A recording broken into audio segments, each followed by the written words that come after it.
¿Podrían intentarlo de nuevo, por favor? Para ver si pueden grabar. Maravilloso, dice John Lee. Muchas gracias a John Lee. Voy a comenzar entonces de nuevo. Sí, es un placer estar aquí, como les decía yo, junto con Bhargavi Davar. Bhargavi y yo trabajamos en la redacción de las directrices y participamos en el proceso de su creación, lo cual fue un proceso colaborativo, trabajando con el Comité sobre las personas con discapacidad. Bhargavi representó a TCI Transforming Communities for Inclusion, su organización, y como miembro de la Coalición Global para la Desinstitucionalización. Y ella hizo un gran trabajo junto con esta coalición que conjuntó a una serie de organizaciones de la sociedad civil en este proceso colaborativo, y yo fungí como asesora externa de ese proceso liderado por la coalición. Ahora le paso el micrófono a Bhargavi para que hable acerca del proceso del desarrollo de estas directrices o de estas guías. Después de ello, será el siguiente. Vamos a darles una panorámica general desde la perspectiva de la coalición o desde la perspectiva de ella. Después de que ella comparta la información, hablaré algo acerca de estas directrices o guías. Y mi presentación, que vendrá después de la presentación o la descripción de las directrices, incluirá desplegar la versión en inglés de estas directrices, y ustedes pueden darle seguimiento si tienen la versión en español para que le puedan dar seguimiento en el idioma de su preferencia. Y luego Varga va a hablar acerca de cómo ella ve estas directrices eh, con algunos aspectos que le interesa destacar, y tendremos una conversación al respecto. Sin más que decir, o habiendo dicho lo anterior, le paso el micrófono a Bhargavi. Gracias, Tina. ¿Sí me pueden escuchar? Sí. Muy bien, muchas gracias. Es un placer poder estar aquí en este espacio junto contigo y poder participar en esta conversación con ustedes durante la siguiente hora y media. Y yo veo ya por aquí a muchos amigos y amigas entre la lista de participantes, y eso me da gusto. De modo que yo creo que las guías o las directrices fueron pues un aspecto destacado del trabajo que hemos estado haciendo en nuestra región, y también en lo que respecta al sur global. Cuando yo pensé inicialmente en estas directrices sobre desinstitucionalización, yo y todos los miembros de mi organización y el secretariado de CI, mi organización, celebramos esta posibilidad. Y parecía poco probable, en mi opinión, que antes de morir viera yo una iniciativa como esta materializarse. Y, y algo que esperaba todavía menos era la buena calidad de estas directrices, porque sabemos a partir de la historia de nuestros movimientos, donde quiera que estén, que la desinstitucionalización ha sido uno de los mayores fracasos en materia de políticas para las personas con discapacidad. Por lo tanto, había mucha aprensión al momento de reunirnos con otras personas, y en particular al interior de TCI, mi organización, en el sentido de que no sabíamos a dónde nos llevaría este proceso y cuántos obstáculos habríamos de tener que enfrentar.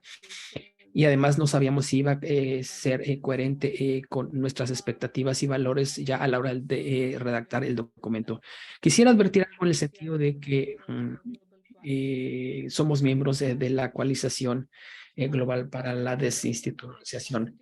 Pero aquí estoy en mi calidad como directora ejecutiva de mi organización, TCI, y sencillamente para compartir mis reflexiones acerca de cómo funciona el proceso para mí y para TCI, mi organización. De modo que no estoy hablando a nombre de la coalización global para la desinstitucionalización. quiero decirles que fue un proceso muy proactivo. Sí, fue un proceso que llevó 18 meses. Nosotros entramos un poco tarde en ese proceso como organización. Y quisiera hablar acerca del informe de monitoreo de COVID que emitió Disability Rights. En este informe hubo hallazgos sorprendentes, porque muchas organizaciones que participaron en ese informe más adelante se sumaron a la coalición global para la desinstitucionalización. Y aun cuando todas las observaciones finales del comité de la CDPD ha enfatizado este aspecto de los horrores de la institucionalización, por primera vez se abordó este tipo de problemas, incluyendo las violaciones de derechos humanos tan frontalmente, además del derecho a la libertad. Y hubo cosas horribles que se asientan en ese informe que cubrió pues el periodo del COVID. Y este informe de monitoreo de derechos humanos durante el problema de COVID, sí, urgió a hacer algo. Ya para ese momento, sí, el comité ya había hecho observaciones en las 5, las 7, muchas observaciones concluyentes, pero todas enfatizaban lo mismo, eliminar la institucionalización. Creo que el comité en particular tomó nota muy seriamente acerca de este informe de monitoreo en época de COVID y enfatizó la necesidad de un documento por separado, con la inquietud de que tal vez los gobiernos no sabrían cómo efectuar esta desinstitucionalización porque pues tenemos pues un mal historial en muchos lugares del mundo en lo que respecta a desinstitucionalizar. Yo creo que los gobiernos sí son conscientes de esta situación y que tienen legislaciones, muchos gobiernos, pero esas leyes o legislaciones son muy deficientes. Pero lo cierto es que durante 15 años de la CDPD, por ejemplo, no hemos visto legislación sobre salud mental eficaces en todo el mundo. Sí, como en el sur global sobre todo. Y los gobiernos en el sur global piensan que la legislación basta, ¿no? Para resolver el problema de las personas institucionalizadas. Y ese es el tipo de cosas que nos interesaba realmente en estos directrices. Porque existen prestadores de servicios de salud mental, incluyendo los de atención social y aquellos de base institucional, sí, ponían muchos obstáculos ¿no? Para llegar a los servicios sociales, por ejemplo, o tener acceso a medicamentos. Vaya, había muchos obstáculos en todo paso del proceso, ¿no? Y este documento abordó todos esos obstáculos que el sistema de salud mental en muchos países se imponía a las personas, ¿no? Muchas personas trabajaron diligentemente para tratar de entender los sistemas de institucionalización, para identificar, para identificar en dónde empiezan a surgir todos esos obstáculos, ya fuera a través de fraudes en los sistemas de seguros, sí, en las comunidades, programas de vivienda, sí, en el campo de la protección social. Vaya, había centinelas, por así decirlos, en cada uno de esos procesos que obstaculizaban las cosas y se identificaron en ese documento. Otra cosa que debo destacar es el alto nivel de participación que giró alrededor de este documento anclado en la Convención de los Derechos de las Personas con Discapacidad, con mucho respeto en particular en cuanto al artículo 4.3 sobre participación y la observación general número 7, que habla mucho de las organizaciones de personas con discapacidad y cómo involucrarlas. Yo creo que eso fue un factor crítico para el éxito de este documento en particular. Desde luego, escuchamos comentarios en el sentido de que no hubo un suficiente nivel de participación, pero yo creo que tanto formal como informalmente a través de todas las redes de sociedades de las que formamos parte, la participación fue tan amplia como fue posible. Eh, hay otros, ojalá muchos otros documentos en los que trabaja el Naciones Unidas tuviera el mismo nivel de participación para ir subiendo, digamos, el estándar de participación, un nivel de participación a futuro, ¿no? Pero a nivel mundial hubo diferentes experiencias de institucionalización y regulaciones y prácticas que se citaron en el informe. El documento abarcó todas esas diferencias. Este tipo de participación permitió que la coalición global para la desinstitucionalización recabara todos estos comentarios que vinieron de diferentes partes del mundo para ver si realmente podíamos emitir un documento a nivel mundial. Sí, y en mi organización TCI, y nosotros pensamos que el documento representa por lo menos la mayoría de las regiones del mundo, si no es que todas en ese sentido. Es un documento de principios universales e incluye una serie de principios y prácticas, pero al final de cuentas, sí, es a nivel de las comunidades y locales que tenemos que aplicar estos principios y recomendaciones para ver cómo funciona. Habiendo dicho eso, quisiera yo detenerme aquí, Tina. Sí, y te regreso el micrófono. Puedes añadir cualquier cosa que se me haya pasado. Quisiera yo mencionar que em,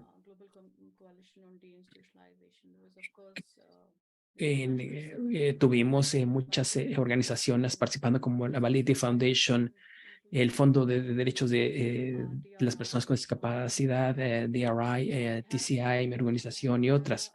También estuvieron Tina y Kiara como consultoras externas y CDLP de Galvi participó como asesores o participaron como asesores externos. Como dijo Tina, estamos de manera general satisfechos y satisfechas estilo de que el proceso pues fue participativo en nuestra opinión. Gracias, Tina.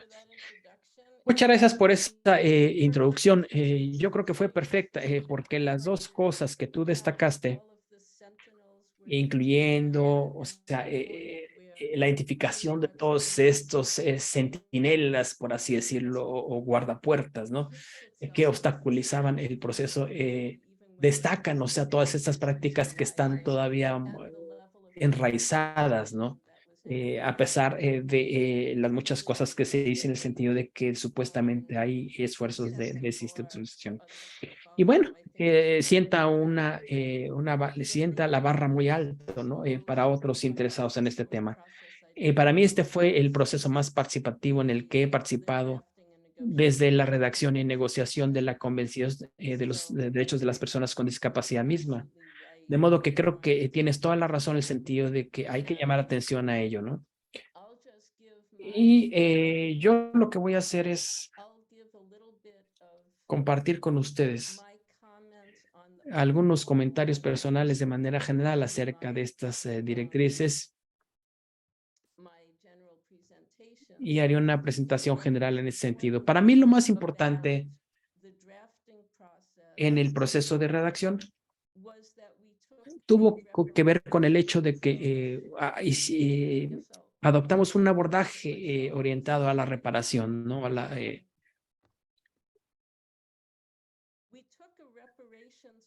Lo que hicimos fue adoptar este abordaje de reparación hacia la institucionalización y la desinstitucionalización.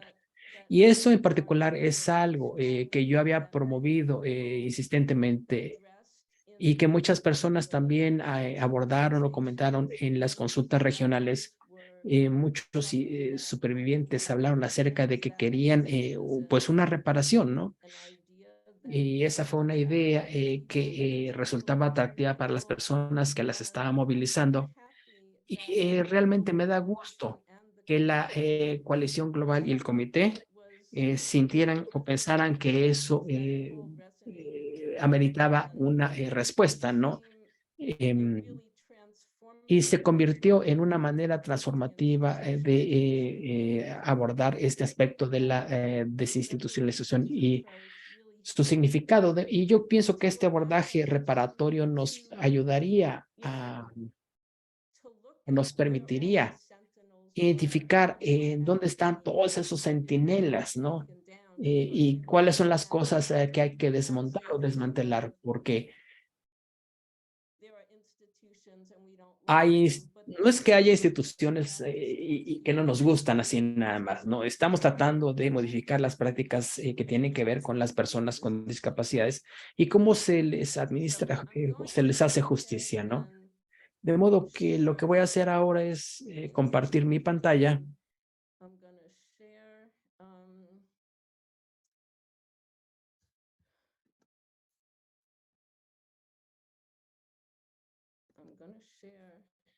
De nuevo, voy a compartir estas directrices. Y lo que voy a hacer es comentar con ustedes algunas cosas, ¿no? No voy a dedicar mucho tiempo a ninguna parte en particular y voy a irme un poco rápido porque realmente podría llevar mucho tiempo este proceso, ¿no? Pero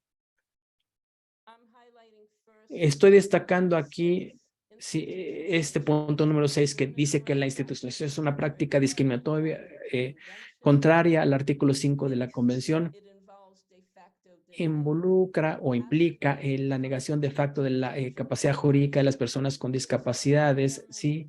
Y constituye una detención y una privación de libertad con base en las discapacidades, expone a las personas con discapacidades a intervenciones médicas forzadas con medicamentos psicotrópicos, tales como sedantes, medicamentos para el estado de ánimo, tratamiento de electroshock y terapias de conversión, violando flagrantemente los artículos 15, 16 y 17 de la Convención. Y también expone a las personas con discapacidades a la administración de fármacos y otras intervenciones sin su consentimiento informado y previo. De modo que aquí en este documento se reconocen todos los tipos de violaciones tan graves que constituye la institucionalización de personas con discapacidad. Ahora tenemos el párrafo 10, que es muy importante, en el sentido de que estamos reconociendo que las personas con discapacidades experimentan crisis individuales y en este sentido, si las tienen, no deberían ser institucionalizadas. Las crisis individuales no deberían ser tratadas como problemas médicos que requieren tratamiento o como problemas sociales que requieren intervención del Estado, medicación forzada o tratamientos forzados. El tema en su conjunto de las crisis individuales implica un sentido de urgencia y en este sentido es ahí donde típicamente a la gente se le confina al sistema psiquiátrico contra su voluntad. Y eso ha sido uno de los últimos intentos de muchas personas para justificar la psiquiatría forzada. Y es importante que desde el principio de los directrices esto es algo que está siendo reconocido por el comité como una situación que no debería tratarse como el problema médico o un problema social. Esas crisis individuales son algo personal, es algo para lo cual la persona podría querer apoyo, ¿no? O a lo cual le puede dar cabida a la comunidad. Y sé que tal vez Vargas a lo mejor quisiera hablar acerca de las prácticas en su trabajo o como parte de su trabajo para comprender las crisis de ese tipo eh, que tienen que ver en gran medida con barreras a la inclusión en la comunidad. De modo que en el punto 13 se dice que los estados parte deben dar a las personas de inmediato oportunidades para dejar las instituciones, revocando cualquier detención autorizada por disposiciones de la ley que no cumplan con el artículo 14 de la Convención, ya sean leyes de salud mental o de otro tipo. Aquí estamos hablando, en otras palabras, del hecho de que las personas deben tener permiso de irse en cualquier momento y cualquiera de estas detenciones tienen que revocarse y eso es una obligación inmediata de los estados parte. De nuevo, aquí se destaca como una obligación muy seria que se extiende a todas aquellas situaciones en las que las personas están siendo detenidas en función o con base en sus discapacidades. Y aquí vemos Aquí podemos ver que los entornos de salud mental en los que a las personas se les pueda privar de su libertad para fines de observación, atención o tratamiento y o detención preventiva son una forma de institucionalización. Y eso, de nuevo, está relacionado con lo que dijo Bargaví, creo yo, acerca de eliminar a estos centinelas. Es decir, la posibilidad de que alguien decida que te detengan por un periodo corto de tiempo nada más para observarte, para ver si necesitas tratamiento. Sí, y si lo estás haciendo contra mi voluntad, es una privación de la libertad con base en mi discapacidad mental que tiene que terminar, porque es una forma de institucionalización. También eso aplica a aquellos entornos en los que pudieran privarme de mi libertad, pero en este momento a lo mejor estás tratando de convencerme, ¿sí? Vaya, perdón. Puede estar en entornos en los que no necesariamente estoy privado de mi libertad, pero me estás amenazando con que lo harás si no firmo un consentimiento, no nada más para complacerte. Pero sí, me estás obligando de esa manera, no es una decisión mía no es una decisión mía estar ahí, y es una forma de institucionalización, aun cuando yo firme o otorgue un consentimiento por escrito. De manera general, esto está capturado también en el sentido de que dice que la institucionalización de las personas con discapacidad se refiere a cualquier detención con base en la discapacidad por sí sola o en combinación con otros motivos tales como los de provisión de tratamiento o atención. Sí, incluyendo, pero no limitándose a entornos como las instituciones de atención social, instituciones psiquiátricas, hospitales de larga estadía, hogares para ancianos, pabellones seguros para personas con demencias. Y creo que hay una cuestión, una pregunta en cuanto a cómo es exactamente que debe aplicarse la institucionalización en entornos psiquiátricos forenses si están vinculados esas detenciones con acusaciones penales. Pero eso no se abordó a detalle en este documento. Pero ya hay algo de material en ese sentido en el artículo 14 de los lineamientos del comité. Y eso es algo que tiene que desarrollarse todavía más por las personas que están trabajando en esos aspectos. En el párrafo 17, también se hace énfasis como principio general que independientemente del tamaño, el propósito, las características o la duración de cualquier esfuerzo de colocación o detención, cualquier institución jamás será considerada como una institución que cumple con la convención. Es decir, en los entornos de privación de libertad, aun cuando sea por un periodo muy breve de tiempo, y yo diría que incluso si te privan de tu libertad en lo que ellos llaman un cuarto de urgencias en un entorno psiquiátrico, no recuerdo cómo les llaman, en un hospital, por ejemplo, si te confinan a un cuarto de emergencia psiquiátrico, en mi opinión, sigue siendo una violación del artículo 14 y sigue siendo una forma de institucionalización, lo cual se destaca en los párrafos 15 y 17.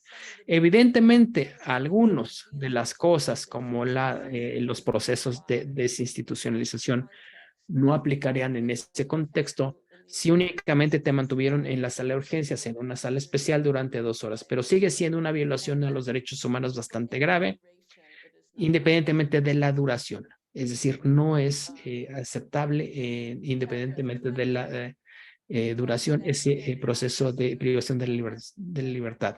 En el párrafo 20 se habla de las prácticas que no deben continuar, incluyendo aplicar estándares o normas tales como el principio de la restricción mínima en la legislación de salud mental.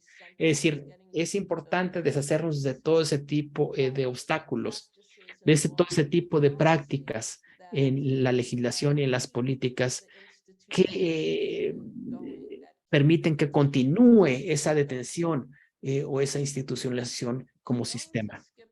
Me voy a saltar alguno de estos párrafos para llegar a algunas cosas en particular que me interesan en particular.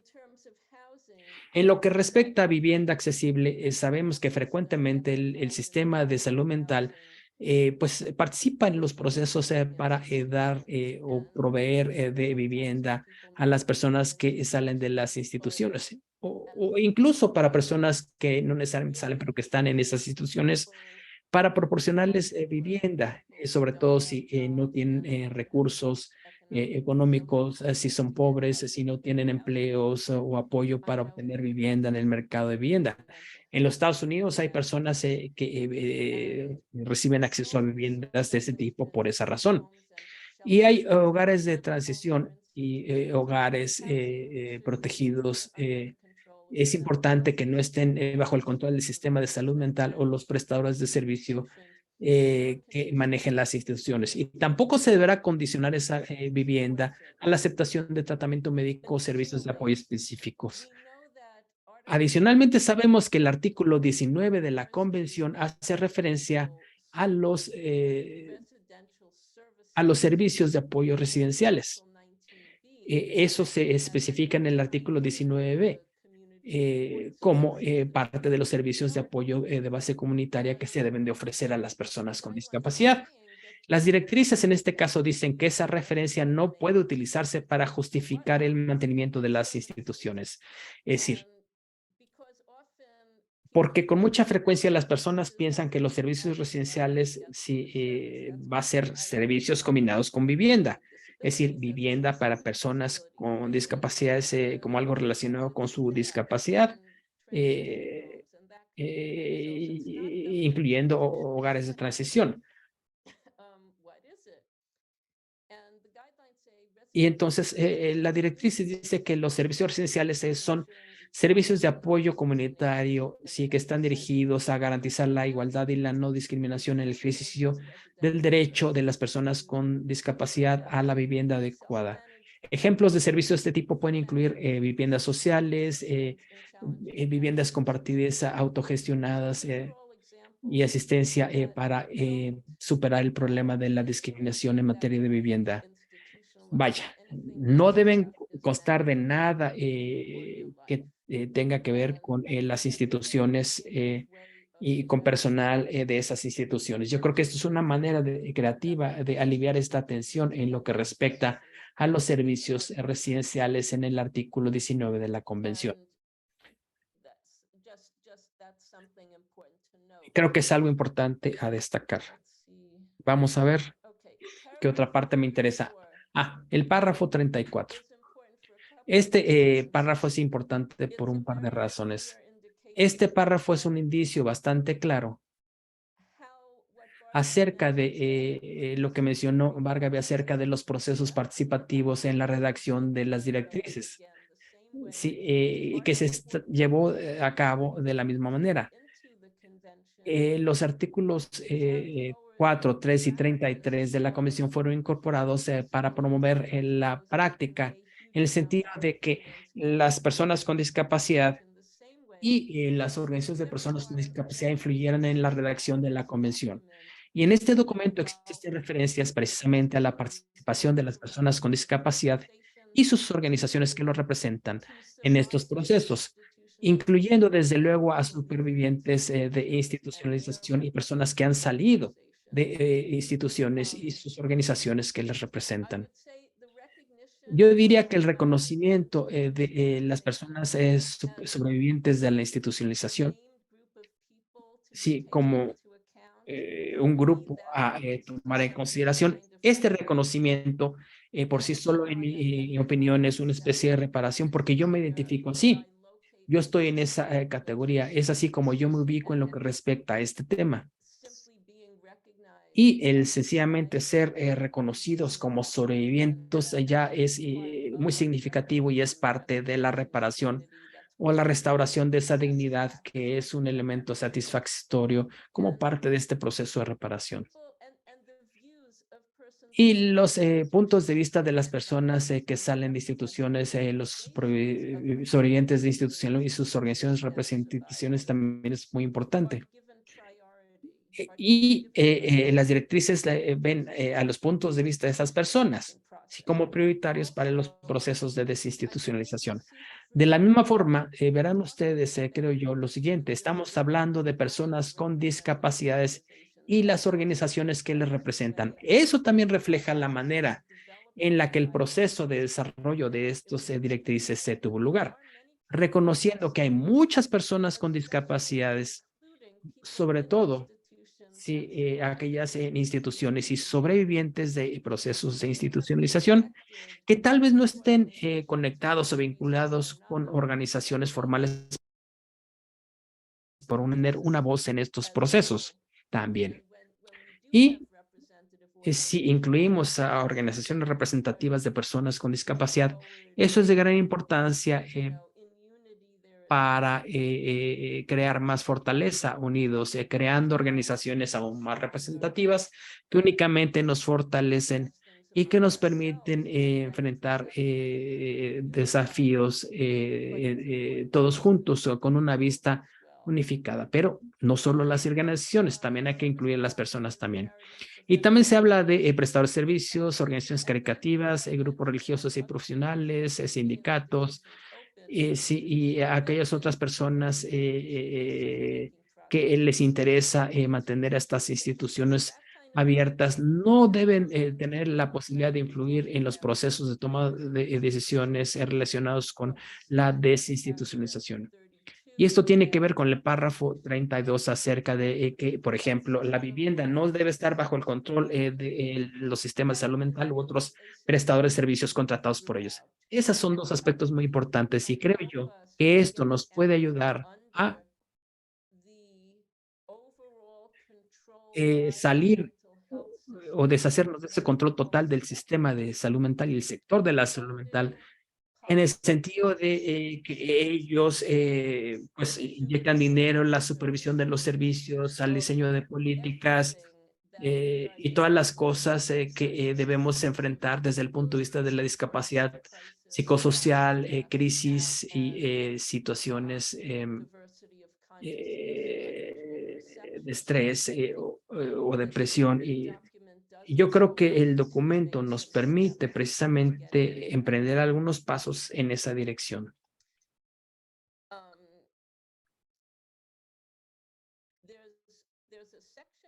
Hay una sección acerca de la interseccionalidad que aborda todas las problemáticas típicas, incluyendo raza, sexo, género, identidad de género, expresión de género, orientación sexual, características sexuales, idioma, religión, origen étnico, origen indígena o social, estado de refugiados o de inmigratorio, sí.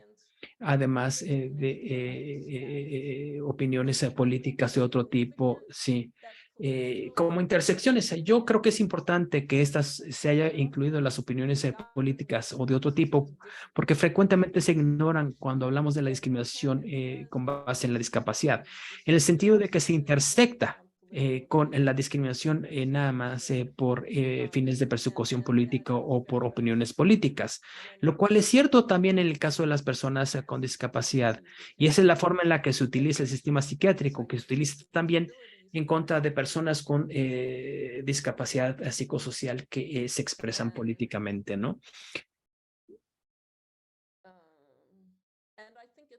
Y creo que algo también significativo es el hecho de que tenemos una directiva en el sentido de que los estados deben hacer frente al racismo estructural para evitar la discriminación y procesos de institucionalización con base en origen étnico o motivos de raza de manera combinada con la discapacidad, lo cual es cierto o tiene lugar en los Estados Unidos y en otros países en los que ese tipo de marginación se traduce en un número desproporcionado de personas que son marginados nada más por su raza o por su origen étnico en cualquiera de los sistemas carcelarios, en cualquiera de los sistemas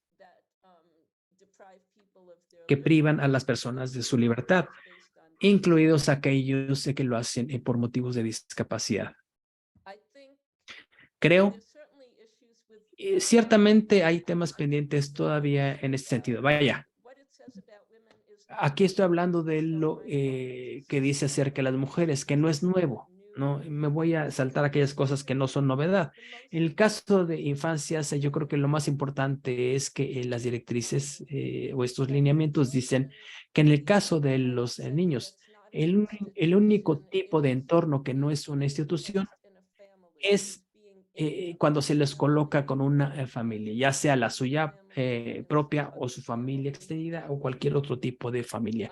El entorno de ese tipo de familias no se considera una institución. Eso lo describe en estos párrafos. No voy a abordar mucho lo relacionado con infancias, pero yo creo que el apoyo entre pares para los adolescentes y infancias es capital para la inclusión comunitaria. Esto se aborda aquí y parecería ser algo que en la comunidad de personas con discapacidad psicosocial podrían ver como algo a lo que podrían contribuir. Ha habido, creo yo, ya trabajo con adolescentes en ese sentido en particular.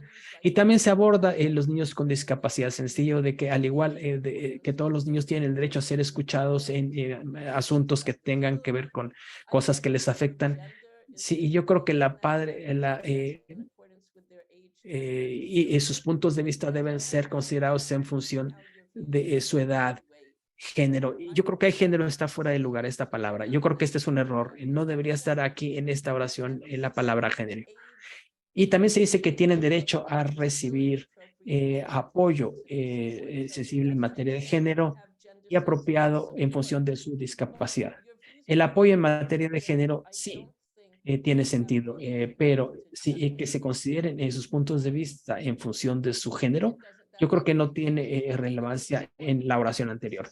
Pero es importante que esto esté aquí porque lo que destaco en azul, porque eso le da acceso a los niños y niñas a cierto grado de capacidad jurídica. Hay mucho más que decir y reflexionar en lo que respecta a las infancias y su capacidad legal que no vamos a abordar el día de hoy aquí, pero creo que es importante mencionarlo. Y también se dice que las personas jóvenes con discapacidades deben recibir oportunidades para decidir dónde y con quién vivir, tomando en consideración los arreglos de vida independiente que tienen que ver con sí, entornos de vida fuera de las instituciones de cualquier tipo. Personas de la tercera edad con discapacidad. De nuevo, pues aquí no se abordan muchas cosas, pero pues es un inicio en el sentido de que se debe considerar y se debe trabajar más en ello. En cuanto a los marcos de políticas habilitadores, sabemos que el comité hace un llamado a abolir cualquier tipo de provisión o disposición que permita la psiquiatría forzada. Y aquí lo que está diciendo o lo que dicen estas directrices es que hay personas que estén bajo un proceso de tutela, no pueden ser sometidos por la fuerza.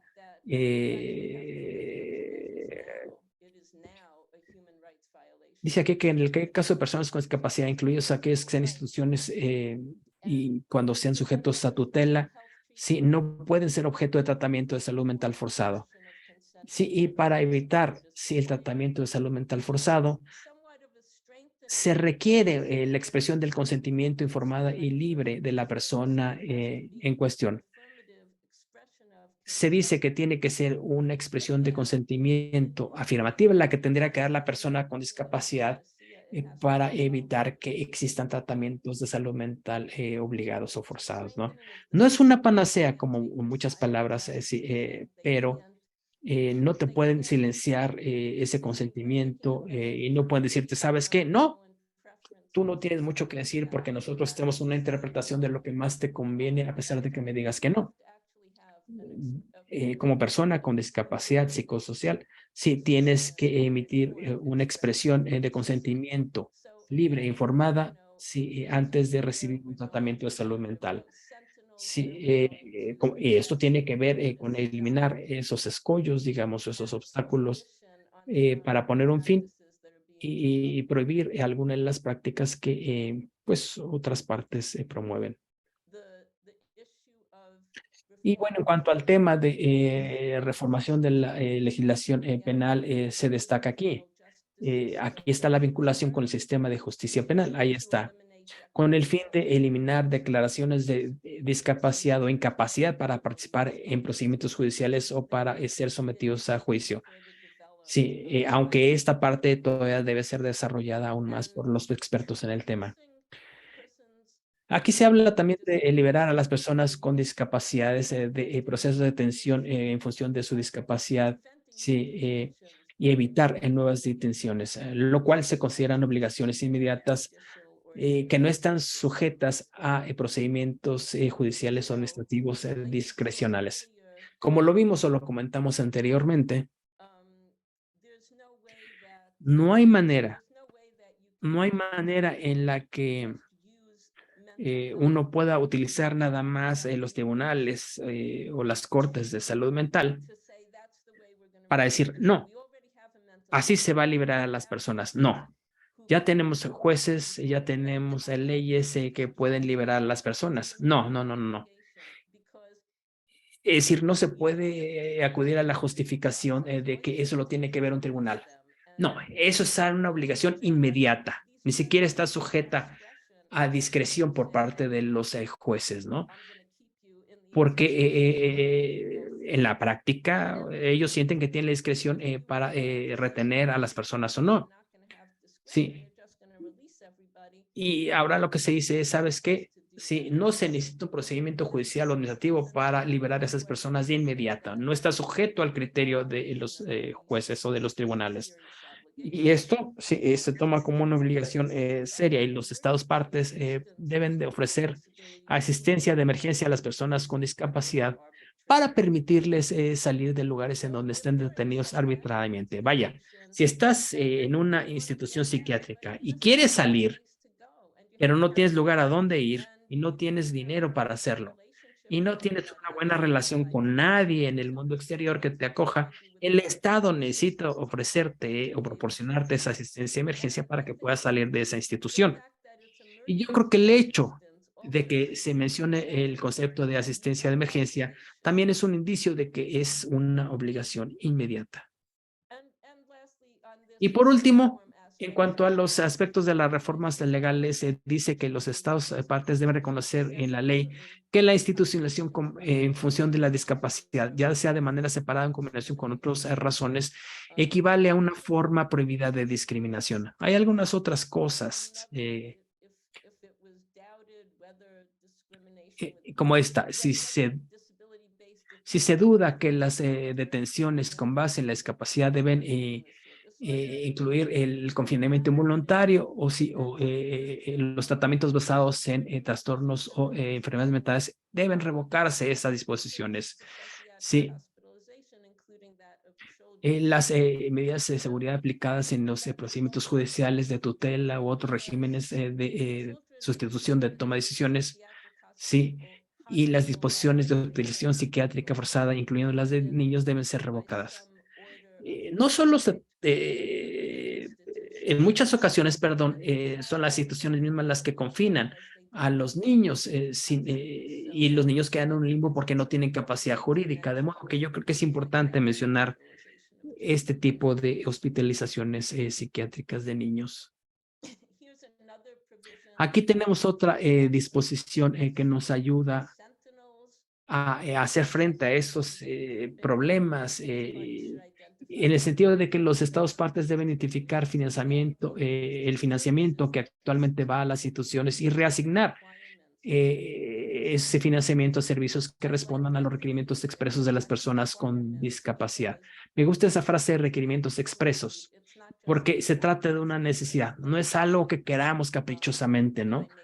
Sí, no se trata de algo que quisiera, pero a lo mejor no puedo tener. Es un requerimiento, pero es un requerimiento expreso. Si yo expreso ese requerimiento de manera expresa, valga la redundancia, sí, te estoy diciendo lo que necesito.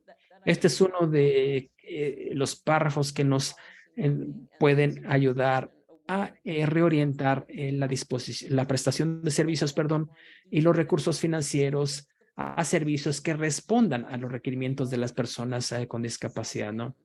Sí, excluyendo la discrecionalidad de la autoridad.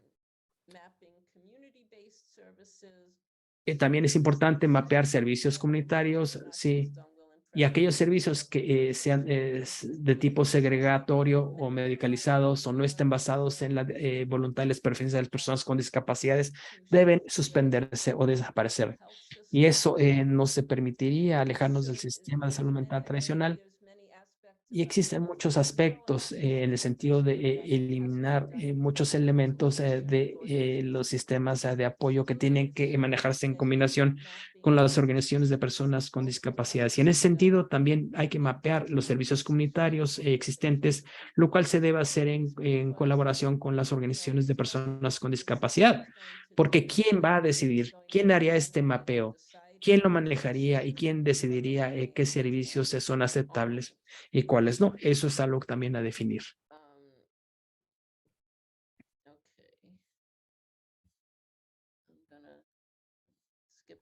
Muy bien, me voy a saltar algunas otras cosas para llegar a esta parte. En la sección acerca de sistemas y redes de apoyo,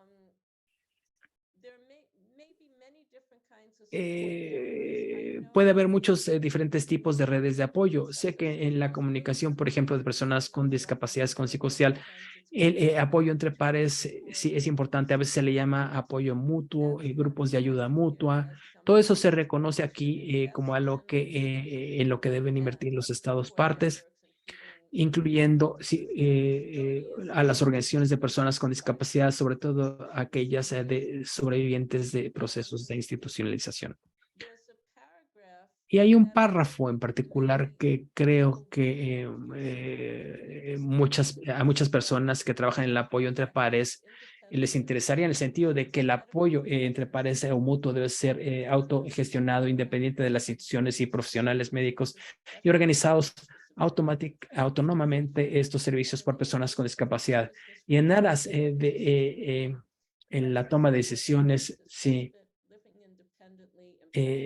debe proporcionarse apoyo para crisis sí, y alivio a las crisis, la vida independiente, el empoderamiento, generación de ingresos, participación política y la participación en actividades sociales. Vaya, esos son algunos de los fines que puede ayudar a alcanzar estos procesos de apoyo mutuo. Y ahora vamos al párrafo 74. Todos los temas relacionados con apoyo familiar, en mi opinión, son un tanto complicados. Porque, por un lado, tenemos el interés de las familias y las organizaciones de familias que se reflejan en parte aquí, eh, porque también los miembros de la familia de las personas con discapacidad que están interesados en recibir apoyo para a trabajar y ayudarles a ellos. Las personas con discapacidad frecuentemente, sin embargo, se rebelan ante la predominancia de organizaciones de familias de personas con discapacidad, en el sentido de que no quieren que intervengan tanto en el diseño de políticas y pueden incluso tener relaciones problemáticas con sus familias, sobre todo sus familias de origen que son precisamente las mismas que probablemente las enviaron a una institución psiquiátrica en primer lugar. Entonces, esto tiene sus matices y creo que es importante. Vaya, es algo que se planteó en las consultas regionales. Se planteó que para muchas personas con discapacidad existe la necesidad precisamente de alejarse o salir de la égida de control y el paternalismo de sus familias, de la misma forma o tanto como tienen que alejarse de las instituciones y salir del control de esos prestadores de servicio. Pero al mismo tiempo, también tenemos muchas personas que tienen familias confiables, comprometidas, solidarias y que tienen relaciones bastante sanas con sus personas. Y también como adultos, las personas con discapacidad crean sus propias familias, ya sea casándose, comunidades de amigos, vida en pareja, teniendo sus propios hijos, convirtiéndose en miembros adultos de una familia propia o extendida. Y eso es algo que no necesariamente se maneja bien, en mi opinión, en estas directrices. Estoy hablando de las personas con discapacidad como adultos creando sus propias familias y el tema de las familias que a veces pueden ser fuentes de abuso y violencia. Y justamente es ese abuso y violencia lo que llevan a la institucionalización de las personas con discapacidad. Y las instituciones son parte del problema, ¿no? Y frecuentemente existe una tensión entre la capacidad jurídica y la libertad de las personas con discapacidad y un intento de control paternalista por parte de las familias. De modo que atraigo su atención o quiero llamar la atención a este párrafo. Porque en algún momento, en una versión anterior de los lineamientos, la primera que se circuló, la primera que solo incluía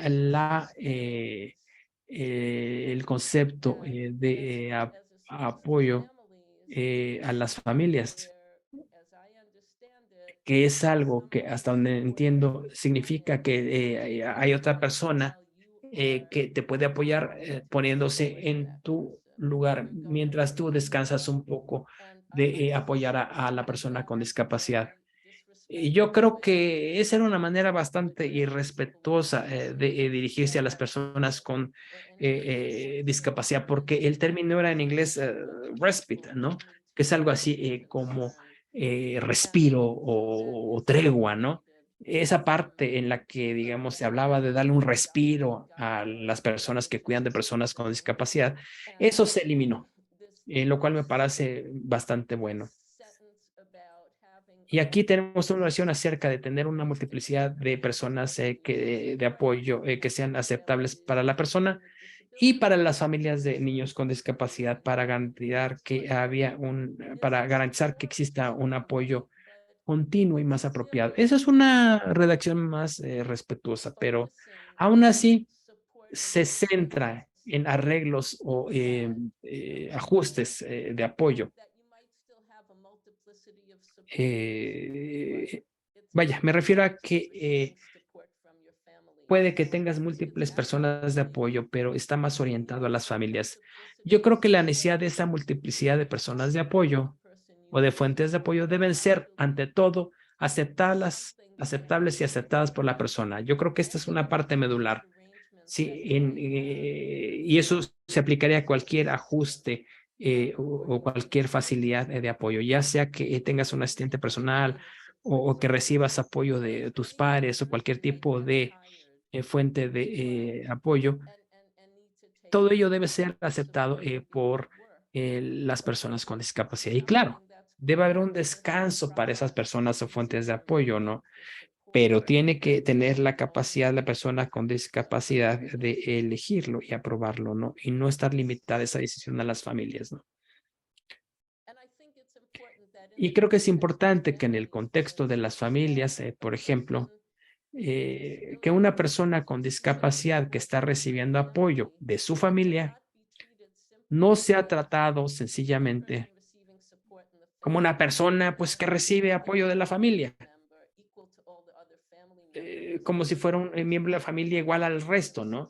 Vaya, si la familia se va de vacaciones a algún lugar, no deberá ser ese el momento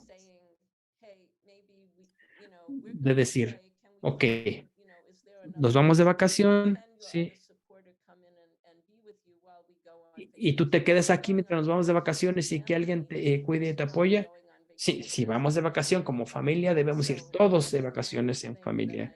Vaya, es el tipo de cosas que las personas vean de manera sensata o sensible en este trabajo. Y aquí tenemos algo que en mi opinión es algo muy importante también, en el sentido de la desmedicalización del apoyo. Para salir del sistema de salud mental desde el punto de vista de los servicios de apoyo que tenemos actualmente y a los que tenemos acceso. Aquí dice que los estados partes deben garantizar que las opciones fuera del sistema de atención de la salud respeten completamente el autoconocimiento de las personas, su voluntad y sus preferencias, y que esos servicios sean puestos a disposición de las personas como servicios primeros sin la necesidad de diagnóstico de salud mental o tratamiento de salud mental en la comunidad del individuo. Esas opciones deben cumplir con los requerimientos para apoyo relacionados con percepciones inusuales o aflicción, incluyendo apoyo para crisis, apoyo para toma de decisiones o de manera emergente, intermitente y a largo plazo. Además de apoyar, proporcionar apoyo para sanar ese trauma o esas situaciones traumáticas y otros tipos de apoyo necesarios para vivir en la comunidad y que la persona disfrute de su solidaridad y compañerismo. Yo creo que esto nos permite afirmar que necesitamos tener la capacidad de reconocer que fuera del sistema de atención de la salud mental, debe incluir formas de apoyo de pares, de la comunidad. Puede ser incluso un apoyo entre personas nada más. Sí, que sería deseable si estamos experimentando una crisis mental. Si necesitamos apoyo a más largo plazo en el sentido de sanar o curarnos de problemas muy traumáticos, sí, o experiencias muy difíciles o percepciones inusuales, o lo que ahora yo llamo la diversidad de conciencia, como escuchar voces, por ejemplo, o cualquier tipo de manifestación de nuestra conciencia que son difíciles de abordar en el mundo tradicional. Vaya, si como persona como discapacidad necesitamos ese tipo de apoyo, no tendríamos que pasar necesariamente por el sistema de salud mental y no tendríamos que acudir a ningún servicio financiado o supervisado o que responda a los intereses del sistema de salud mental. Eso es importante para los y las sobrevivientes. Es importante para muchas personas que sencillamente no quieren participar en ese sistema. Y existen muchas cosas que ya existen en la comunidad, por ejemplo, como los programas de 12 pasos, que se me ocurren como ejemplo que ya existen y que no pasan por el sistema de salud mental. Son sistemas independientes y autónomos. Y ese programa, por ejemplo, de 12 pasos es parte de la comunidad. Y claro, siempre puede haber preguntas en cuanto hasta qué punto las personas con discapacidad psicosocial serían aceptadas e incluidas plenamente en ese tipo de servicios comunitarios. Ese sería un tema a discutir, pero creo que necesitamos ver los tipos de apoyos que las personas usan y quieren utilizar en función de sus necesidades. En los casos de aflicciones, percepciones inusuales de diversidad de conciencia, crisis emocionales, sanar una experiencia traumática, ¿no? Eso se puede hacer en muchos espacios diferentes y puede diseñarse políticas sí, que permitan que estos servicios sean autónomos o estas formas de apoyo sean autónomas. Sí, incluso al nivel de definir dónde van a estar situadas o ubicadas, pero que no necesariamente y de manera automática y se pase por el sistema de salud mental. Y aquí tenemos otra cosa. En el sentido de deshacernos de esos escollos, ¿no? Y aquí se habla de que los modelos de financiamientos sí, para este tipo de sistemas que proponemos deben ser flexibles. Y aquí tenemos algo importante para aquellas, aquí tenemos algo importante. A las personas con discapacidad de manera prioritaria se les debe permitir estar en su propia comunidad y no negárseles el acceso a apoyo, tales como asistencia personal, una vez que se conviertan en personas de la tercera edad, para que no necesariamente se les institucionalice. También la asistencia personal es algo que tiene que estar disponible a todas las personas con discapacidad, incluyendo a personas que abandonen instituciones. Esas personas deben tener acceso a asistencia personal. Eso no se mencionó de manera expresa en el párrafo 76, pero yo lo incluiría ahí. eh, no necesariamente abarca todos los medios a través de los cuales podrían prestarse esos servicios de asistencia personal, pero yo diría que una de las maneras de ofrecer ese apoyo sería precisamente el de asistencia personal. asistencia personal. En cuanto a apoyo para ingresos, tenemos buenas disposiciones aquí.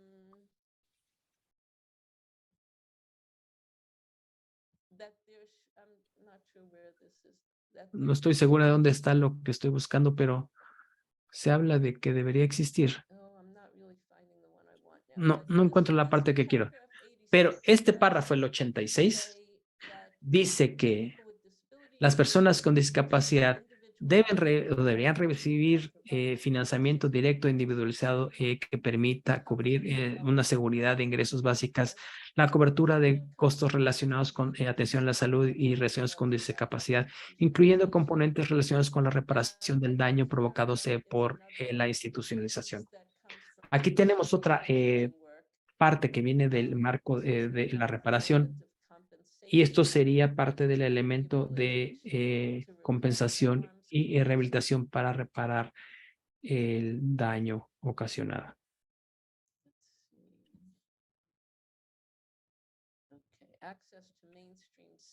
Y aquí tenemos la sección de acceso a servicios convencionales en condiciones de igualdad con otras personas. Esta también es una parte muy importante porque incluye aspectos como empleo, educación, actividades culturales, el acceso a la vida pública y comunitaria, a la salud, a la vida en familia, etcétera.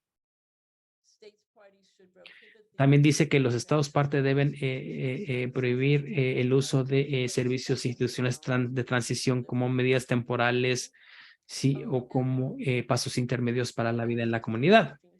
Y se habla también del acceso a los servicios comisionales, que debe darse sin discriminación y no deberá condicionarse o negado sobre la base o estar sujeto a evaluaciones, al apoyo social o de la familia, el cumplimiento con tratamientos de medicamentos, la determinación de la severidad de la discapacidad de las personas, etcétera, etcétera. Ya me estoy llevando mucho tiempo. El proceso de desinstitucionalización permite revertir la práctica injusta de la institucionalización, dice aquí. Los miembros de las familias o los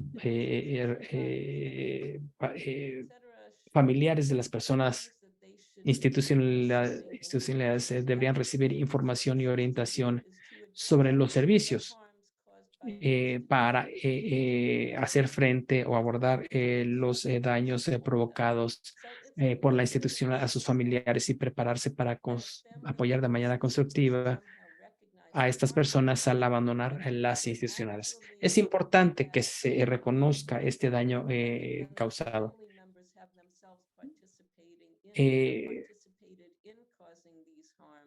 no se aborda la parte en la que algunos de los miembros de la familia de la persona con discapacidad pueden haber provocado gran parte de ese daño y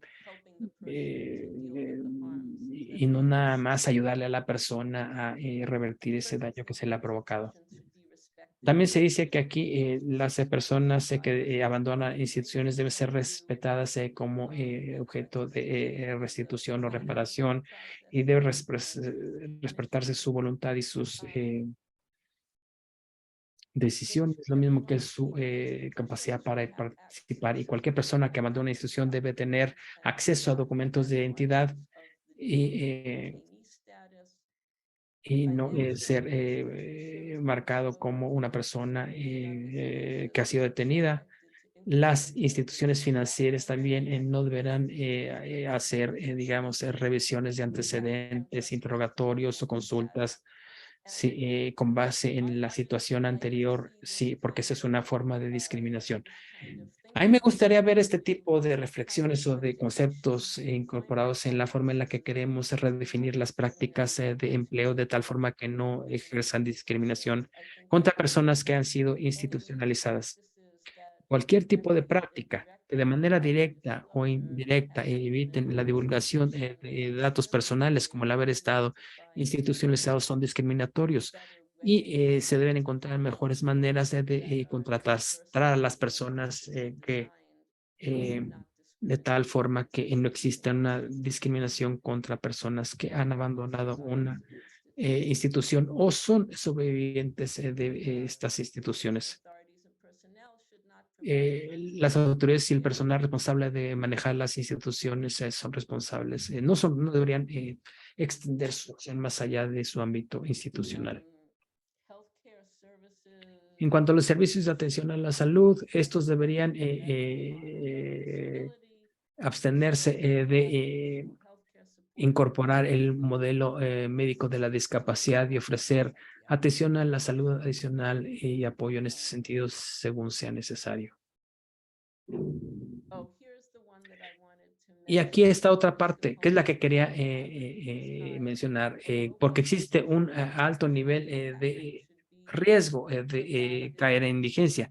Y en este sentido, se debe ofrecer un paquete de protección social robusto a todas las personas con discapacidad que abandonen las instituciones para satisfacer sus necesidades inmediatas y a medio plazo para reubicarse, además de apoyo social y económico a largo plazo durante todo su ciclo de vida. Yo creo que este es el indicio más claro de lo que realmente necesita ofrecerse o proporcionarse a las personas desde el punto de vista económico.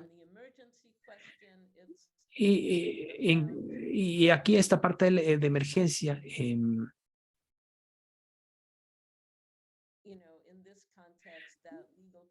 En este contexto, en el caso de emergencias, si las personas tienen derecho a no ser detenidas arbitrariamente. Y se especifica aquí que esa situación no debe de modificarse en caso de situaciones de emergencia.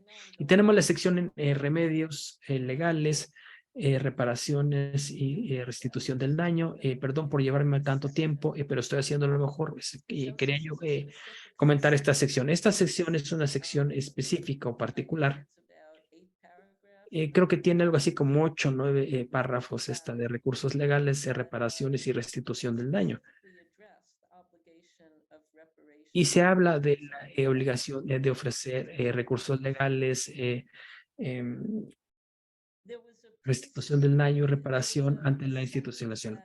Hay una oración que creo que debió haberse quedado aquí, que menciona la lista de formas de restitución del daño o reparación que existen, incluyendo el cese de violaciones de los derechos de las personas con discapacidad, garantías de no repetición, restitución, rehabilitación y compensaciones. Esas formas eh, aparecían listadas de manera particular en y de hecho aparecen en este documento que tiene un nombre muy largo, Principios Básicos y Directrices sobre el Derecho a Recursos Legales y Reparación para Víctimas de Violaciones Graves de la legislación de los derechos humanos internacionales. Si hay alguna duda en cuanto hacia la institucionalización es una violación grave, bueno, déjenme decirles que lo son tanto como la detención arbitraria, sí, y la tortura. Y es evidente que este marco es el mismo que se está utilizando en este sentido aquí y se ha utilizado en todos estos menciones anteriores al aspecto de la reparación del daño. La institucionalización en todas sus formas debe ser reconocida por los Estados partes como una violación múltiple de los derechos consagrados en la Convención. Los factores agravantes se pueden incluir en la negación de una restitución eficaz, el largo de la estadía de las personas en estas intervenciones y someterlos a intervenciones médicas forzadas u otras formas de violencia o abuso, dependiendo de la forma de institucionalización. Y con base en la experiencia personal, cualquiera de estos factores puede haberles afectado a ustedes si son sobrevivientes o víctimas de institucionalización. Pero todas las formas de institucionalización constituyen violaciones de estos derechos, definitivamente. Y yo diría que los factores agravantes deben considerarse como una manera de reconocer cuáles son los diferentes matices en cuanto a la forma en la que la institucionalización afecta a las personas. No es un umbral necesariamente para necesariamente tener derecho a reparación del daño. En el 117 dice que los Estados padres deben crear un mecanismo para identificar y crear conciencia acerca de la naturaleza y el alcance de los perjuicios causados por las formas de institución, además de crear mecanismos para recomendar cambios en leyes y políticas. Autoridades y expertos involucrados en procesos de institucionalización no deben tener una función en la creación o implementación de estos mecanismos de reparaciones, sino que se les deberá invitar a aceptar que es su responsabilidad. Y estos mecanismos de reparación del daño deben reconocer todos tipos de violaciones de derechos humanos provocados por la institucionalización.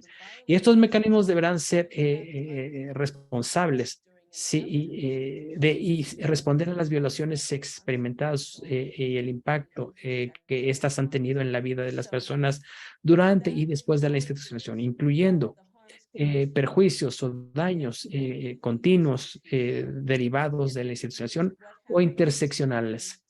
Es decir, deberán considerar lo que te pasó mientras estabas institucionalizado y cómo se extendió en la forma de consecuencias a tu vida familiar, a tu vida personal, a tus oportunidades de empleo, las oportunidades de educación que puedes tener o haber perdido.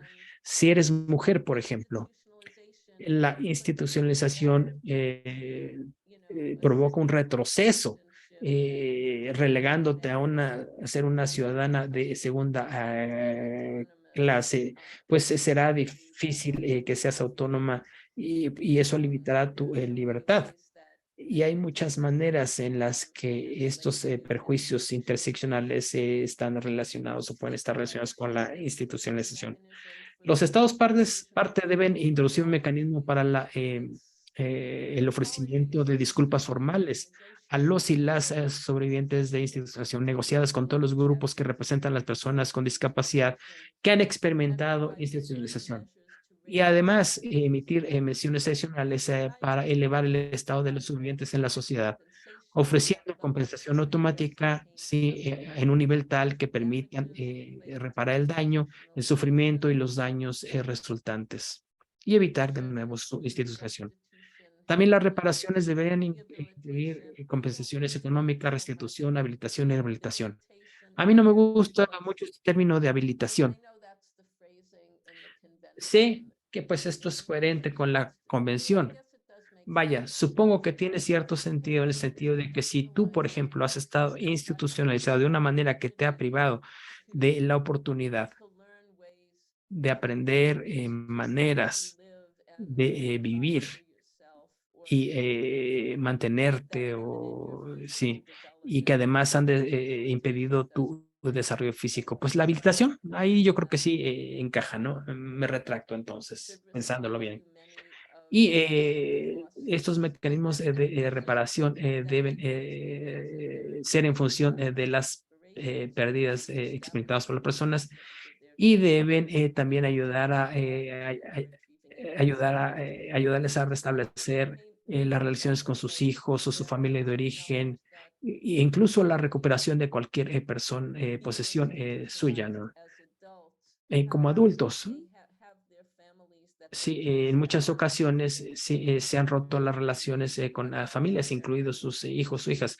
Y eso es un aspecto muy doloroso, que te priven de la custodia de tus hijos, es un perjuicio interseccional que mayormente afecta a las mujeres sobrevivientes y también a algunos hombres sobrevivientes.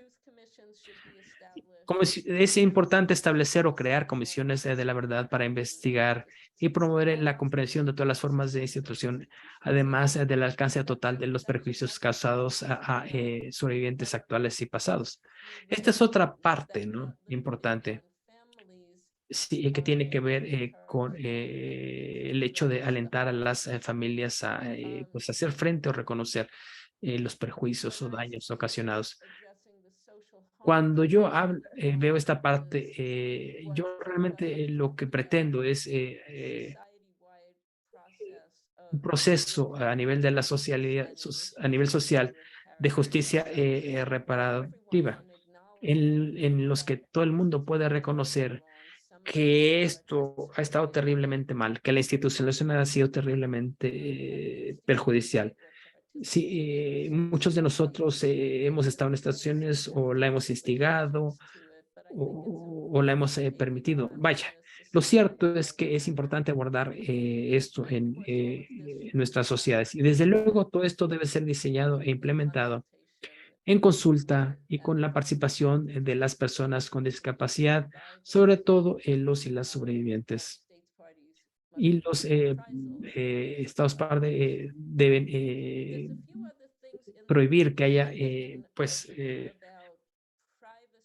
acciones retaliatorias contra las personas con discapacidad. Hay una parte que habla de la privacidad que tiene que ver con reparación del daño. No sé si está aquí o en la sección anterior. A lo mejor está en la parte de monitoreo. Sí.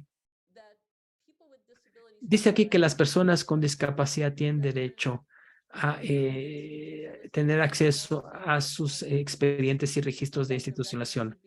Y también que al momento de ser dados de alta en la institución, esos registros de las personas con discapacidad deben ser entregados a las personas y o eliminados. Sí. Y debe respetarse tu decisión en cuanto a si esos registros deben permanecer en la institución o deben destruirse, ¿no? Sí, y impidiendo su acceso por agencias policiales, profesionales de la salud y otras personas, ¿no? De tal forma que no se utilicen contra ti. Por último, se habla aquí de cooperación internacional. Y aquí regresamos a los temas pues torales o cruciales acerca de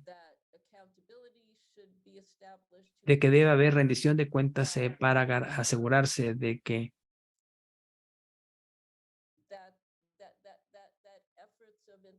los esfuerzos derivados de la cooperación internacional no se utilicen para mantener o reforzar la segregación en instituciones o en la aplicación de medidas de coacción en función de la discapacidad.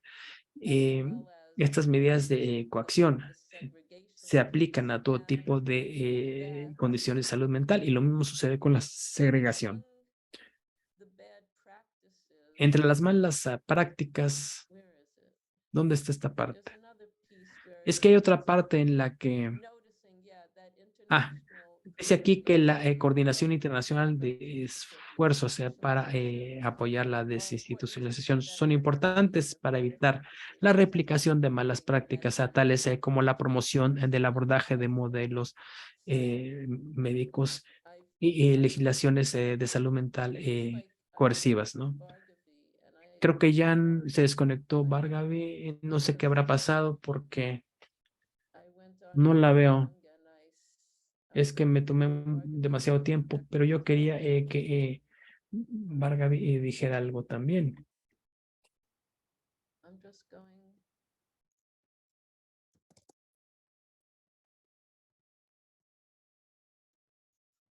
I just sent her a message. I hope that she is able to come back. Ojalá y pudiera regresar, aunque veo que puso un mensaje aquí. Oh, I'm so sorry. Oh. Saying that she had Ah, to dijo que leave. se tenía que ir y que tenía que Oh, I'm so abandonar la sesión. sorry. Lo lamento mucho, de verdad. Ojalá hubiera podido quedar si me hubiera avisado antes, ¿no? Just given her the chance and Y le habría yo dado la oportunidad de hablar y habría continuado yeah, many yo thanks to después de ella. Bhargavi. Muchas gracias a Vargabe y She really, especialmente she por really set us off. avisarnos y sobre todo por haber hecho esa introducción porque eso nos permitió poner en contexto los temas importantes, incluyendo desde luego eliminar esos escollos, obstáculos que impiden la participación de las personas con discapacidad y que afectan sus derechos. Abro el micrófono a preguntas. Ya veo una pregunta aquí de Shaul.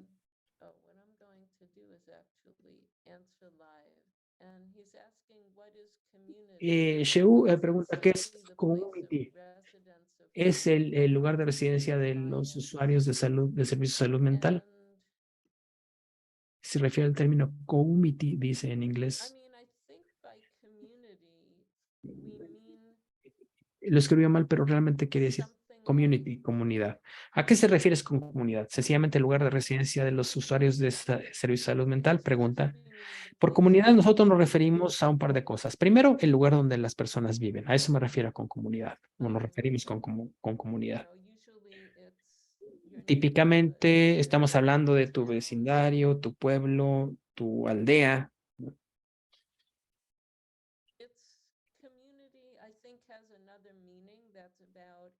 Pero también tiene otro significado que tiene que ver con un sentido de pertenencia e inclusión. Es decir, aquellos lugares donde nos sentimos como si estuviéramos en casa, ¿no? Aunque no necesariamente vivamos ahí. Sí, como si fuera nuestro hogar personal. Eh, nos sentimos, digamos, con nuestra familia, idealmente la familia de nuestra elección.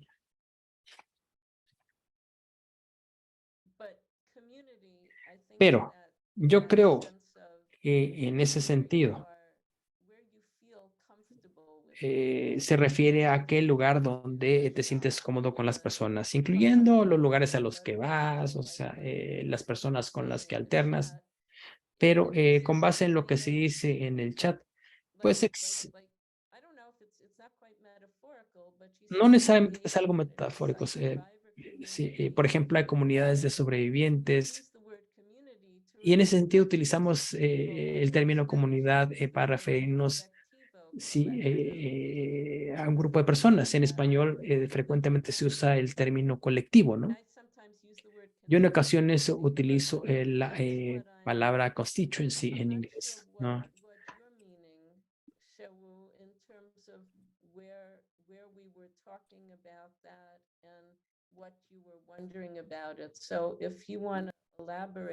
De modo que no sé si quisieras, pues, darnos más información. Sí, puedes hablar al micrófono si quieres, sí, o lo puedes hacer en el chat, ¿no? Y también si hay alguien más que quisiera participar, pueden utilizar el chat general o la sección de preguntas y respuestas. Y nos piden traducir, sí, están hablando de hacer la versión de lectura fácil de estos lineamientos, ¿sí? Y traducirla al japonés. Sí, aquí nos dicen, también podemos consultar este vínculo en Internet que se refiere al desarrollo de base comunitaria. Hay una parte en estos lineamientos que se refiere a lo que se conoce como rehabilitación de base comunitaria y desarrollo inclusivo, incluyentes de base comunitaria. Esos son conceptos importantes, en mi opinión. Y creo que lo que dice aquí, no puedo encontrarlo ahora, pero se destaca que existen esas prácticas, pero es importante asegurarse de que se lleven a cabo de una manera que no segregue a las personas con discapacidad.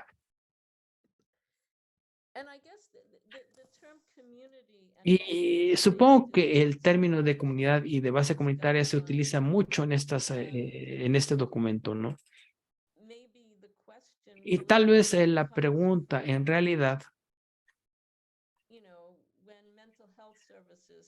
proviene de aquellas situaciones en las que los servicios de salud mental dicen que son de base comunitaria y no sabemos si eso es suficiente, porque si dicen, bueno, damos servicios de salud mental de base comunitaria, cumple eso con el artículo 19 de la convención, y ahí tendremos que preguntar, bueno, pero ¿cuáles son tus servicios? ¿Sí? ¿Han contribuido a la institucionalización? ¿Coaccionan a las personas para forzarlas a entrar a una institución? ¿O las alientan, aunque sea amablemente, a entrar a una institución si no les gusta cómo se comporta esa persona? ¿O les exigen cumplir con tratamientos médicos si ustedes manejan la vivienda y parte de su personal, o sea, controla esas viviendas y las supervisa? Si es así, no cumplen con los preceptos de la convención. Y existe otro sentido de comunidad de servicios comunitarios que son o están basados meramente en lo que ya llamo la práctica de la comunidad. Pero cuando Bargavi habla de la inclusión comunitaria, y es una lástima que no esté aquí, cuando ella habla acerca del trabajo de la inclusión comunitaria o en la comunidad, estamos hablando de trabajo a ras de tierra, ¿no? Sí, hecho fuera del sistema de salud mental como una práctica diferente. De modo que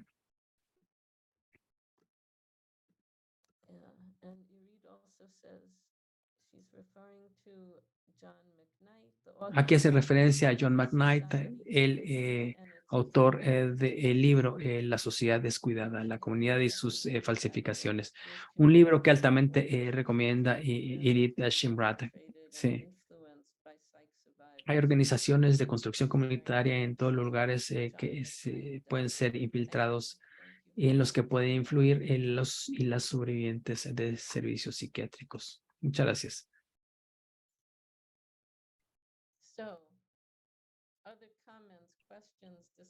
¿Algún otro comentario, pregunta, discusión? ¿O ya les saturé de información? Ve algo aquí también en la sesión de preguntas y respuestas.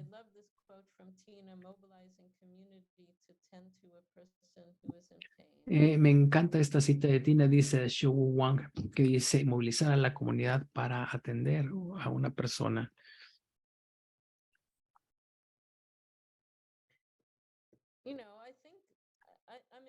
que está en medio del dolor. Sí, no sé hasta qué punto nosotros tenemos esas prácticas comunitarias en nuestras vidas. Y yo siento que yo no lo hago tanto como yo quisiera, no tengo esas prácticas comunitarias, ¿no? Yo más bien siento relacionado con la comunidad de sobrevivientes y de la comunidad lesbiana de personas con discapacidad. Y frecuentemente trabajo para vincular esas dos esferas para sentirme cómoda. Sí, y Dorothy dice, en el Reino Unido,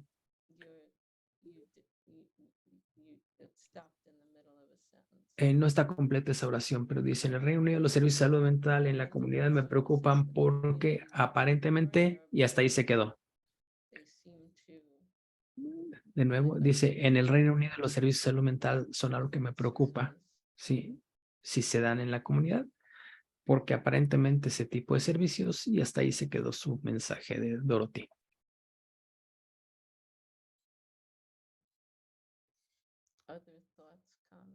¿Algún otro comentario, reflexiones?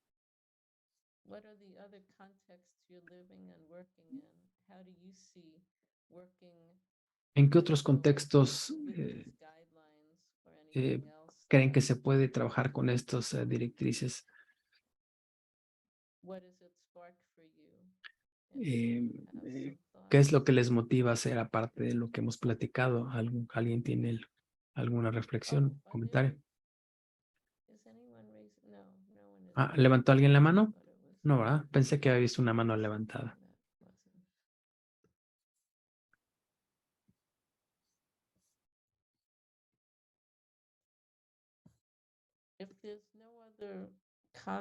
Bueno, si no hay más comentarios o preguntas, definitivamente podríamos dar al final el webinario aquí.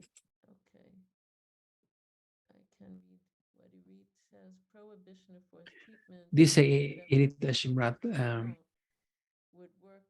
la prohibición de tratamientos forzados. Sí, funcionaría excelentemente en términos de la prevención real, como la prohibición de medicamentos o alcohol. Desde luego me gustaría vivir en un mundo de fantasía en el que consentimiento informado realmente significara algo. El tratamiento no podría ser administrado por la fuerza o a través de coacción.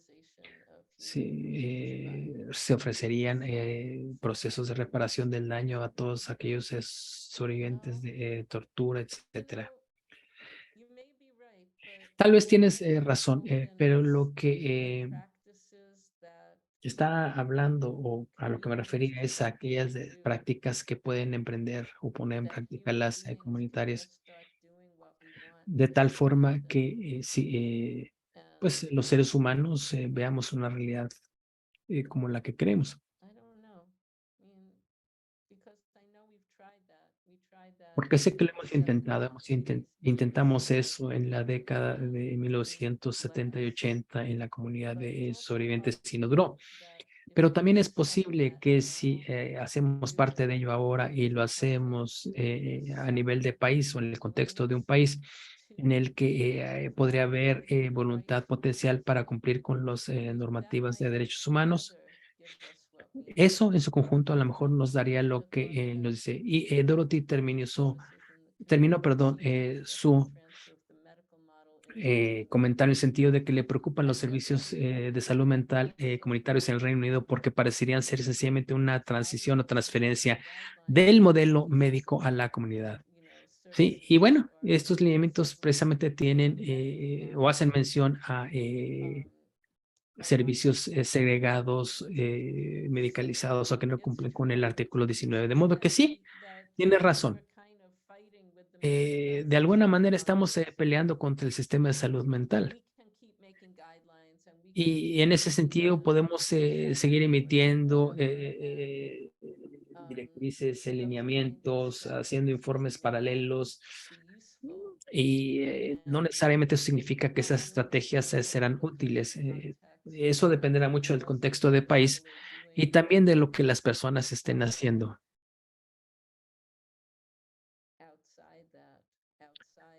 fuera de las políticas estatales y los sistemas estatales.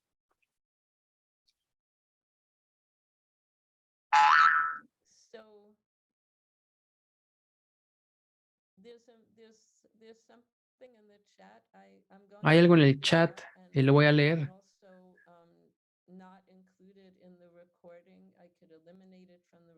Y no necesariamente lo voy a poner en la grabación si no quieren que aparezca o si no quieres que aparezca Fayel. Pero dice Fayel, teniendo una enfermedad mental yo misma, tengo problemas con el apoyo de salud mental de base comunitaria. Es algo que no se aborda abiertamente. El hecho de tener discapacidades psicosociales, mi hermano murió este año después de haber luchado mucho durante años con enfermedad mental y no quería que lo institucionalizarlos. Y por lo tanto, muchos de nuestros parientes no querían tener una relación con él. Yo diría que la discapacidad psicológica es objeto todavía de mucha discriminación. Lo lamento mucho, Fayel. Y efectivamente hay mucha discriminación en contra de las discapacidades psicosociales y psicológicas, como sucedió con tu hermano. Hay mucho trabajo que hacer todavía en todos lados. Tal vez otro lugar donde se podría comenzar es pensando en lo que realmente podemos hacer para hacer frente a esa discriminación en la comunidad. Porque el sistema de salud mental en ocasiones promueve campañas anti-estigma, pero todas están dirigidas a decir, bueno, pues tenemos tratamientos, ¿no? Entonces el tratamiento es la solución y si recibes ese tratamiento estarás bien, pero sigue siendo o siguen siendo campañas muy estigmatizantes porque lo que te dicen es que no estás bien, así como eres, no estás bien. Definitivamente es parte del contexto en el que estamos trabajando juntas tú y yo, Fayel, ¿no?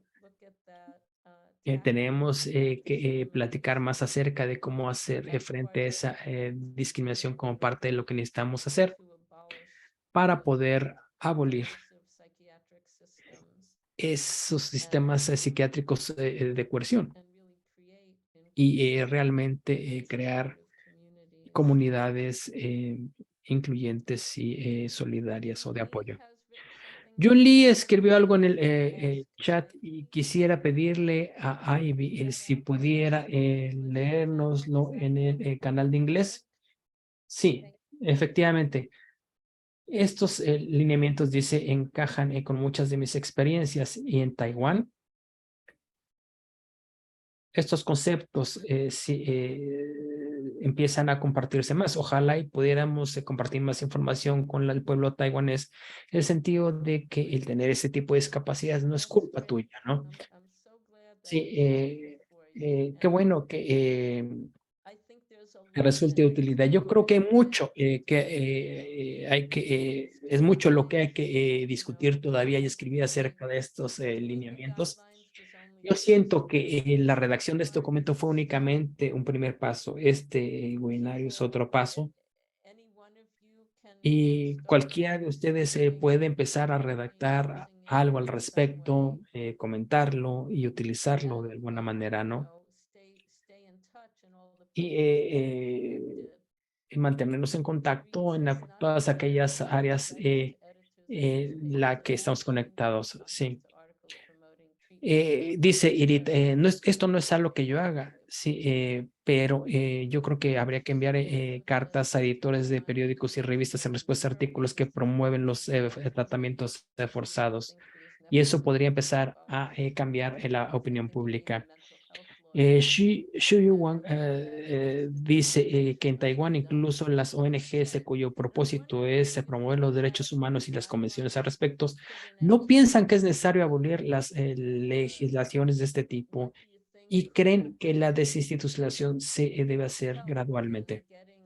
No sé si tú piensas que hay algo que podría ayudar a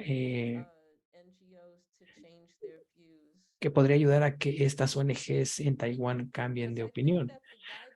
Porque yo creo que este documento, el de los directrices, vaya incluyendo todas las cosas que yo destaqué.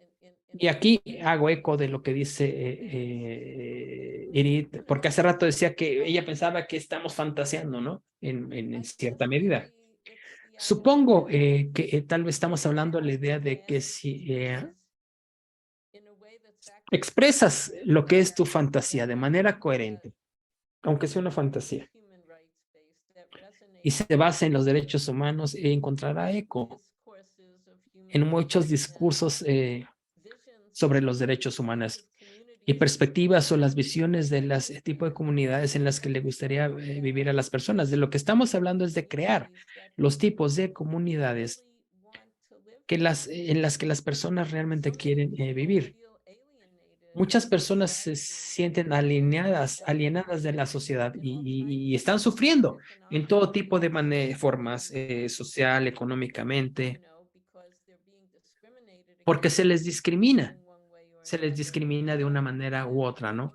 De modo que yo pienso que todo esto que estamos abordando y tiene que ver con los tipos de comunidades que queremos crear. Aquí estamos adoptando una perspectiva particular, ¿no? Pero esto tiene que ver con otras personas en la sociedad que quieren construir buenas comunidades para todos y las personas.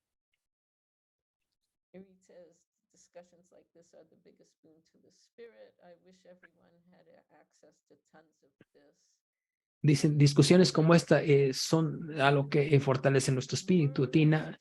Ojalá todos tuvieran acceso a mucha más de esta información dentro o en el contexto de los asuntos relacionados con Naciones Unidas y fuera de ellos.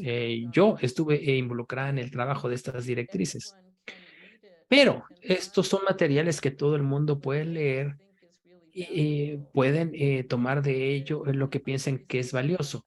Si leen el documento, sí, encontrarán partes o cosas o aspectos que a lo mejor ustedes concluyen que habían pasado por altos. Y por eso invito a todas las personas a tomar esto como una oportunidad, leyendo las directrices para ver qué cosa de interés encuentras.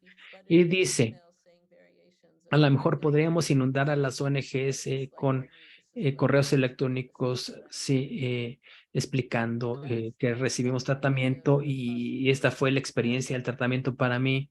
Esto es lo que me provocó, me ocasionó y esto es lo que necesito, ¿no? Yo creo que sí, podríamos coordinar una campaña así de envío de correos electrónicos. Steven dice, Yo creo que el abordaje paso por paso privilegia a los diseñadores de políticas en lugar de los sujetos de derechos. Y añadiría que la evidencia de las estrategias de insulación en Europa muestran que el primero o segundo paso podría tomarse, pero difícilmente vamos más allá de ello. Por ejemplo, en cuanto al tema de hogares de grupo que han tenido auge aquí en este continente. En su lugar, estas directrices nos dan un contexto importante para promover la asistencia de emergencia inmediata a las personas con discapacidad como sujetos de derechos al tomar sus propias decisiones de dejar las instituciones. Dorothy dice que está de acuerdo. ¿Sientes tú, Steven,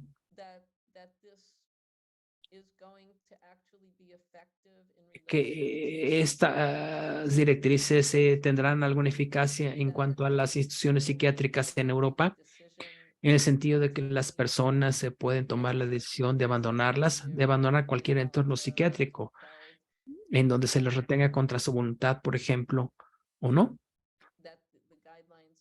¿Piensas que estas directrices nos dan más fuerza para promover este tipo de conceptos y ese respeto por decisiones? Porque idealmente a mí me gustaría que se fuera, pero qué bueno que planteas esta perspectiva en el sentido de que a veces no llegamos muy lejos después de haber tomado un segundo o primer paso.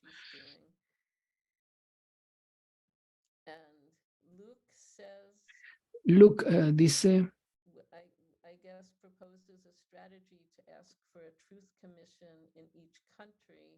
dice que debe haber una estrategia para solicitar una comisión de la verdad en cada país en cuanto a este tipo de experiencias. Eso es algo también que se puede hacer. Yo creo que si se quiere manejar una comisión de la verdad, necesitamos pensar en quién va a organizarla y en qué términos se va a organizar, ¿no? Y si esa comisión de la verdad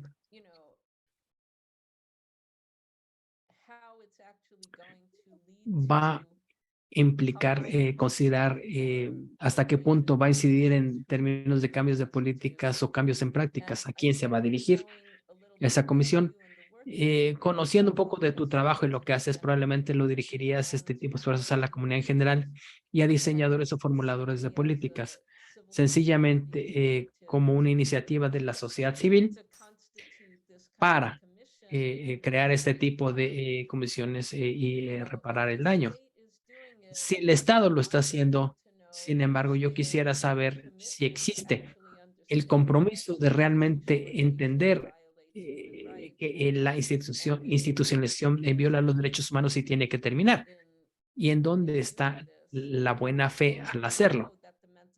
Porque ya saben que las leyes de salud mental violan los derechos humanos de las personas. Si encierran a las personas, no obstante, las están dejando salir, ¿qué les va a aportar esa comisión de la verdad que no tengan ya en términos de información?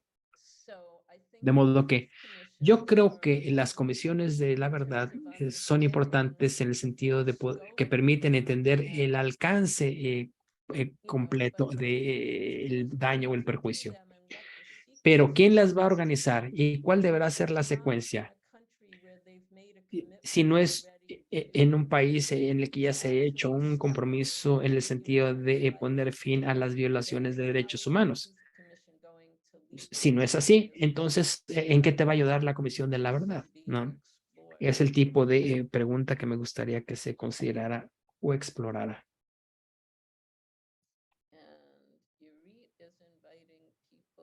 Irit está invitando a las personas, a los asistentes, a estas pláticas conocidas como Cucu Chats, organizadas o dirigidas por Erika Fabri. Este martes, no voy a leerlo, ¿no? Es para el día de hoy, sí, pueden copiar la información. Gracias por esa invitación, Edith. Y Steven dice, tenemos una pelea enorme en nuestras manos. Y dice que se está preparando un litigio ahora usando las directrices, estas directrices ante el STHR. Están preparando ese litigio utilizando estas directrices en un litigio ante el Tribunal Europeo de Derechos Humanos. Shou nos dice que le gustaría participar en un próximo u otro webinario en donde podemos intercambiar más ideas y experiencias más ampliamente. Yeah, that would be good.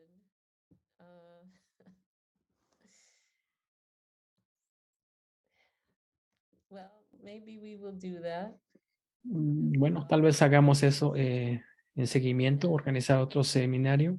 Y Okay, Irit says she's glad there Iris will be dice que le da more gusto saber que habrá una discusión internacional acerca de tratamientos and there really is so much work to comunitarios do. más tarde del día de hoy. And I think Hay I'll mucho speak trabajo for por hacer. myself that Y en lo personal yo diría que, o yo quisiera decir que guidelines together was la redacción y la elaboración de estas directrices for myself fue un esfuerzo enorme, it ¿no? takes a lot. It takes a lot. Se requirieron muchos esfuerzos, déjenme decirles. And it's a huge achievement. Pero al mismo tiempo es un logro enorme. It's hard to know where to go from there. Aunque a partir de aquí o los pasos siguientes a veces resultan difíciles de definir, ¿no? It's about Porque doing the ahora work and sí llega el momento de hacer el trabajo para hacer que esto se transforme en algo práctico. Y en lo personal, también tendré que definir en dónde encajo yo en este trabajo, ¿no? Y tal vez el participar en más conversaciones o promover más diálogos es algo en lo que podría yo aportar. Gracias a todos y todas. Creo que este será un buen momento o lugar para concluir. Muchas gracias a Bargaby. Y de verdad me habría encantado que ella y yo hubiéramos tenido más tiempo de participar en este diálogo y pues intercambiar ideas y conceptos, pero espero que en otra ocasión pueda ya hacerlo. Tal vez trabajar con grupos de mujeres nos dicen que sería una manera de avanzar estas directrices. Buena sugerencia. Gracias a todos por estar aquí. Aprecio que hayan estado aquí.